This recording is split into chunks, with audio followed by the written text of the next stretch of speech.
थोड़ा सा इसमें जो कुछ भी भेजे हुए हैं उसके विषय में थोड़ा सा एक छोटा छोटा आइडिया देते हुए और जहाँ पर हमें पहुँचना है उस पर हम पहुँचना चाह रहे हैं। एक्चुअली ये सब आपस में जुड़े हुए हैं एक दूसरे से। अब यहाँ पर ये देखने में ज़रूर लग रहा है कि बाइनरी ऑपरेशन है, लेकिन बाइनरी ऑपरेशन पे रिलेटेड जो भेजा गया है, जो कुछ भी डॉक्यूमेंट आपके पास है, उसमें सब कुछ ही प्रश्न जो है उससे रिलेटेड हैं, वो सब फंक्शन के ही प्रश्न हैं। अब हम जैसे बात करते हैं, बहुत सारे लोगों के रिस्पांस आए थे, दिखा भी रहे थे। आप जब भी प्रश्न करते हैं तो बोर्ड के प्रश्नों को आप करने से पहले इन चीज़ों को समझ लेंगे तो बोर्ड के प्रश्न आप कर पाएंगे अच्छी तरह से, और ये 6 नंबर आपका पक्का हो जाता है। जैसे हम कहते हैं ये क्या चीज़ है, 1 और ऑन टू फंक्शन क्या है। इन प्रश्नों को हम करेंगे कैसे, क्योंकि हर जगह यही प्रश्न आ रहा है 1 और ऑन टू। फिर कंपोजिट फंक्शन में भी इसकी भूमिका है।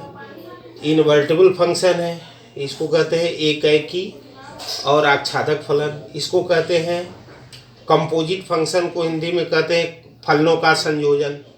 इनवर्टिबल फंक्शन को कहते हैं व्युत्क्रमणीय फलन। और बाइनरी ऑपरेशन इसको कहते हैं, ये ऑपरेशन यानी दो संख्याओं के बीच जो ऑपरेशन किया जाता है उसको हम द्विआधारी संक्रियाएं बोलते हैं। इसको हिंदी में कहते हैं द्विआधारी संक्रियाएं, अंग्रेजी में कहते हैं बाइनरी ऑपरेशन। तो आप चले हम 1.1, 1.2, 1.3, 1.4 यानी ये 4 जो है, इसके बाद मिसलेनियस एक्सरसाइज है। तो ये एक्सरसाइज इस महीने में ख़त्म हो जाएगी। अब थोड़ा सा एक एक करके हम समझते हैं और सवाल को करने का तरीका सीख लेते हैं, जिससे कि आपको कोई दिक्कत ना हो। जब कोई भी प्रश्न आता है कि प्रूफ कीजिए कि 1 ऑन टू है, तो 1 ऑन टू का डायरेक्ट प्रश्न आएगा तो केवल 1 ऑन टू करना है। लेकिन इसके साथ यदि लिंक होगा इन्वर्टिबल फंक्शन का, तो ये काम 1 ऑन टू तक जैसे है वैसे ही करना है। और इसके बाद 2-4 स्टेप और आगे बढ़ा के इन्वर्टिबल फंक्शन को प्रूफ कर लेते हैं। तो पहले हम 1 ऑन टू की बात करते हैं। कभी भी 1 ऑन टू का प्रश्न आए, इसको प्रूफ करना हो, यहाँ पर ध्यान से देखिए। आपको ये पता ही है कि इसको हम डोमेन कहते हैं, इसको सह डोमेन कहते हैं, और f from a to b ये फंक्शन है। यहाँ पर यदि ध्यान से देखें तो ए बी सी क्या होता है, यानी ए के एलिमेंट है। तो हम ये कह सकते हैं कि ए जो सेट है वो इस तरह से है, ए बी सी, और बी सेट क्या है, तो बी सेट में ये सारे एलिमेंट हैं, उसको हम कहेंगे डी ई एफ। यानी हम डोमेन लेते हैं, यहाँ ध्यान देना, ये डोमेन या प्रांत, ये को डोमेन या सह प्रांत। अब हम जब इसको किसी नियम द्वारा जोड़ते हैं, वो नियम है एफ, ए से बी में। तो अब नियम है तो कैसे जुड़ा हुआ है, ए से डी कैसे आया, बी से ई कैसे आया, सी से एफ कैसे आया। मतलब ए से डी किसी रूल द्वारा जुड़ा हुआ है, बी से ई किसी रूल द्वारा जुड़ा हुआ है, और सी से एफ भी किसी रूल द्वारा जुड़ा हुआ है। इस रूल को यदि हम अपने दिमाग में लाएं तो हम एक रूल ऐसा बना सकते हैं, जैसे ए के बाद बी सी 2 अक्षर छोड़ दें तो डी मिलता है, बी के बाद यदि हम सी डी छोड़ दें तो ई मिलता है, सी के बाद यदि हम डी ई छोड़ दें तो एफ मिलता है। देख लो, हर अक्षर में 2-2 गैप है, 2-2 अक्षरों का गैप है, तो एक रूल बन गया कि नहीं। यदि हम देखें, इसके आगे कोई पूछे आपसे कि ए बी सी, यदि यहाँ डी हो तो उसका इमेज क्या होगा, तुरंत आप बता सकते हो कि 2 के बाद गैप ई एफ जी हो जाएगा। इस तरह से किसी रूल द्वारा हम फंक्शन को एसोसिएट करते हैं, और उस फंक्शन को जो एसोसिएट करते हैं उसको हम लिखते भी हैं कि वो है क्या। तो उसके लिए हम एक छोटा सा एग्जांपल लेके 1 ऑन टू फंक्शन को हम ज़रा देखने का प्रयास करेंगे। आइए, कंपोजिट फंक्शन, फिर इन्वर्टिबल, सब इसी में आ जाएगा, तब बाइनरी ऑपरेशन की ओर हम पहुंच जाएंगे। तो यहाँ पर देखिए ध्यान से, जैसे लिखा, जांच कीजिए। हमने प्रश्न दिया एक, क्वेश्चन हमने लिखा, जांच कीजिए कि f from R to R fx equal to 2x plus 3 क्या है, एकाकी व आच्छादक है। एकाकी व आच्छादक है। कैसे हम करते हैं तो ध्यान दीजिए, ऐसे प्रश्न ही आते हैं, सिंपल प्रश्न भी आते हैं। हमने क्या किया कि जैसे fx बराबर 2x प्लस 3 लिखा हुआ है, यदि x रियल नंबर है, ये रियल नंबर है, ये वाला रियल नंबर, ये x होता है, इसकी जो वैल्यू आ जाती है 2x प्लस 3 आया तो ये इसके अंदर आता है, सह डोमेन के अंदर। तो x को मान लो हमारे दिमाग में आ रहा है रियल नंबर, जैसे हमने लिया 1 2 3, कुछ भी दिमाग में रख लें, रफ वर्क कर लो उसको। f1 रखा तो 2 प्लस 3 5 हो जाएगा, f2 लिया तो 4 प्लस 3 7 हो जाएगा, f3। इस तरह से हम कुछ अपने मन में सोच सकते हैं कि हम ये अंक लेंगे तो इससे क्या रिजल्ट मिलेगा। करने का जो तरीका होता है, हम यहाँ शुरू करते हैं, x1 x2 belongs to r। ध्यान दें, ये r कौन सा है, डोमेन वाला r है। x1 x2 क्यों लिया गया, इस x के स्थान पर मान लो कि दो संख्याएं कोई ले ली, f1 ले लिया f2 ले लिया, तो 1 और 2 अलग अलग संख्याएं हैं। तो x1 और x2 हमने दो संख्याएं लिया और फिर तब हमने निकाला fx1। fx1 बराबर कितना आएगा, तो इसको हम देख सकते हैं 2x1 प्लस 3। fx2 कितना आएगा, तो हम इसको कह सकते हैं 2x2 प्लस 3।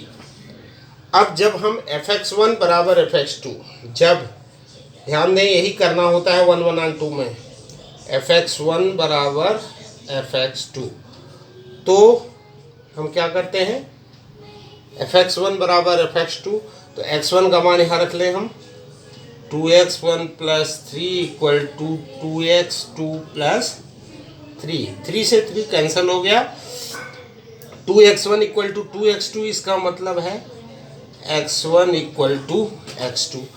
तो जब fx1 बराबर fx2 तो x1 बराबर x2, यदि ऐसा आ जाए तो हम कहेंगे कि यह फलन एकाकी है। तो ये 1 1 के लिए हो गया, 1 1 के लिए हो गया। 1 1 पहले हम जांच कर लेते हैं, इस सवाल इसी तरह से करेंगे, fx1 x1 x2 अलग ले लेंगे, fx1 बराबर fx2 करके x1 बराबर x2 कर लेंगे। अब आच्छादक की जब बात आती है तो थोड़ा सा हम आच्छादक के लिए दूसरे ढंग से इसमें एक चीज़ और जोड़ लेते हैं। आच्छादक यानी आंटू या आच्छादक एक ही बात है, आंटू या आच्छादक। इसमें हम क्या करते हैं बेटा कि यहाँ पर हम fx का मतलब क्या होता है, y, ये y भी लिख सकते हैं आप। y कहाँ पर होगा, फिगर जो बनाया था उस सह डोमेन का होगा। तो हम यहाँ से लेके चलते हैं, y belongs to r। r ये क्या है, सह डोमेन वाला, यानी b है, सह डोमेन। ठीक हो गया, y बिलोंग्स टू r सह डोमेन हो गया। fx equal to y, y is equal to हो गया 2x plus 3। It means 2x equal to y minus 3। यहाँ देखा जाए तो x equal to y minus 3 upon 2। On 2 में ये करना जरूरी है, यानी x का मान y के टर्म में कर लेते हैं, सॉल्व करके x को y के रूप में निकालते हैं। अब ये y माइनस 3 अपॉन 2, y कोई भी नंबर हो उसमें से 3 घटाएं और 2 से डिवाइड करें तो क्या आएगा, ये रियल नंबर कुछ आएगा। तो ये बिलोंग्स टू रियल नंबर। इसका मतलब कि x जो इसके टर्म में लिखा गया है ये सही है, इस यानी y जो है कोई भी एलिमेंट हम लिए, किसी भी एलिमेंट के लिए ये सत्य है। इसका मतलब कि x से y का इमेज मिल रहा है, तो कोई भी x है, माने प्रत्येक x के लिए कोई न कोई प्रतिबिंब मिल रहा है। तो हम ये कह सकते हैं कि सह डोमेन में कोई भी अवयव ऐसा नहीं छूटा है जो किसी का प्रतिबिंब न हो। इसलिए ये फंक्शन 1 1 और ऑन 2 दोनों हो गया। जब 1 1 ऑन 2 प्रूफ करते हैं तब इसके बाद आता है इसी के साथ लगा हुआ इन्वर्टेबल फंक्शन की बात करते हैं। तो हम यहाँ इन्वर्टेबल फंक्शन में यहाँ तक कर लेते हैं x इक्वल टू वाई में। इन्वर्टेबल में होता क्या है कि दो फंक्शन है, जैसे हमने लिखा एक का इन्वर्स f इन्वर्स है और यहाँ पर लिख दिया f। तो f इन्वर्स, यह ध्यान दें, ये इज इक्वल टू x, यानी f इन्वर्स। यदि हम इसको g कहें इस फंक्शन को, तो f inverse g is equal to, ध्यान दो ये आइडेंटिटी फंक्शन आई आर होता है, यही GOF कर दें तो ये भी आई आर से आर में है, क्योंकि फंक्शन आर से आर में है तो ये होता है। इसका मतलब क्या होता है, यही x जो लिखा हुआ है इसका मतलब x है, और इसका मतलब भी फिलहाल एक्सियम लिख लेते हैं। अब यहाँ पर देखो x equal to y minus 3/2 है। यदि आपसे कोई पूछे कि इन्वर्टेबल फंक्शन है तो इन्वर्टेबल फंक्शन बताइए क्या होगा, तो हम क्या करेंगे, f कंपोजिशन g, और यहाँ पर ये इक्वल टू आई आर जहाँ लिखा है इसको हम सपोज करो कि x लिख लेते हैं। तो अब ये x हुआ तो f वाला g का इन्वर्स है, तो इन्वर्स को हम ये ऐसे कर सकते हैं f of f inverse x is equal to x। तो वहाँ पर क्या था, x equal to y minus 3/2 था ये। तो यहाँ पर हम फंक्शन जो लिखे थे f(x) इक्वल टू क्या था, 2x प्लस 3। तो x के स्थान पर यदि हम f इन्वर्स x रख दें तो क्या हो जाएगा, f इन्वर्स x के स्थान पर। तो हम जहाँ x है वहाँ लिख देंगे 2f इन्वर्स x प्लस 3, और इसकी वैल्यू कितनी है, x है, ये x होता है, ध्यान रखेंगे। It means f inverse x equal to x minus 3/2। सीधे सीधे ये इन्वर्स फंक्शन मिला। और जो पहले किए थे वहाँ पर क्या था, x equal to y minus 3/2। तो इन्वर्स लिखने के लिए हम क्या करते हैं, y की जगह x रख देते हैं, x माइनस 3/2। इस तरह से इन्वर्सिबल फंक्शन का सवाल। तो इन्वर्टिबल फंक्शन में 1 और ऑन टू फंक्शन का होना जरूरी है। इस तरह से कोई भी व्युत्क्रमणीय, अब कंपोजिट फंक्शन से ही व्युत्क्रमणीय फलन आता है, तो कोई भी सवाल करेंगे तो आप ध्यान रखेंगे कि 1 ऑन टू से रिलेटेड जो है वो इन्वर्टिबल फंक्शन के लिए ज़रूरी है। यानी हम अब थोड़ा सा अब बाइनरी की ओर आएंगे, उसके पहले थोड़ा सा एक छोटा सा एग्जांपल हम ले लेते हैं। सपोज करो कि n बराबर हमने लिखा 1 2, ध्यान दो n क्रॉस n क्या हो जाएगा, बहुत छोटा सा एग्जांपल लेके चलते हैं हम। 1 1 1 2 2 1 एंड 2 2, ठीक है, ये आपस में रिलेटेड हैं। यदि हम इसके लिए एक रूल बना दें, जैसे हम ये लिखे ए बी और इसको हम किसी रूल से जोड़ दें ऐसे। अब ये कहा गया हमने, इसमें एक रूल बनाया a प्लस बी, यानी इसको जोड़ना है। तो क्या हो जाएगा, यदि आपसे पूछा जाए 1 1 तो क्या हो जाएगा 1 + 1 = 2। इसी तरह सब में अलग अलग। तो हम एक किसी ऑपरेशन द्वारा, जैसे जोड़ है, इसको यदि हम एक फंक्शन से, यानी सपोज करो r क्रॉस r है, इससे हमने r f है, ये such that f from r to r, ठीक है।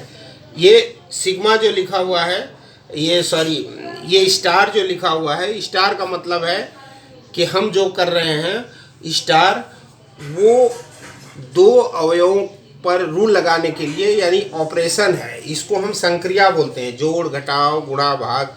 तो आप जैसे जोड़ हो तो जोड़ के लिए आप क्या करोगे, तो प्लस लिख देंगे, f from r to r, r cross r, यानी दो संख्याओं पर ये रूल लगता है। तो ये भी एक फंक्शन होता है। तो बाइनरी ऑपरेशन हम कल जो आपको बताएंगे उसमें बाइनरी ऑपरेशन से रिलेटेड चीज़ बताएंगे। उसके पहले आप लोग थोड़ा सा अभ्यास कर लेना, जो प्रश्न दिया हुआ उसको ढंग से समझना, फिर आगे प्रश्नों को करेंगे। हताश होने की ज़रूरत नहीं है, थोड़ा सा इम्पोर्टेंट टॉपिक है, कठिन भी लगता है तो आप लगे रहिए।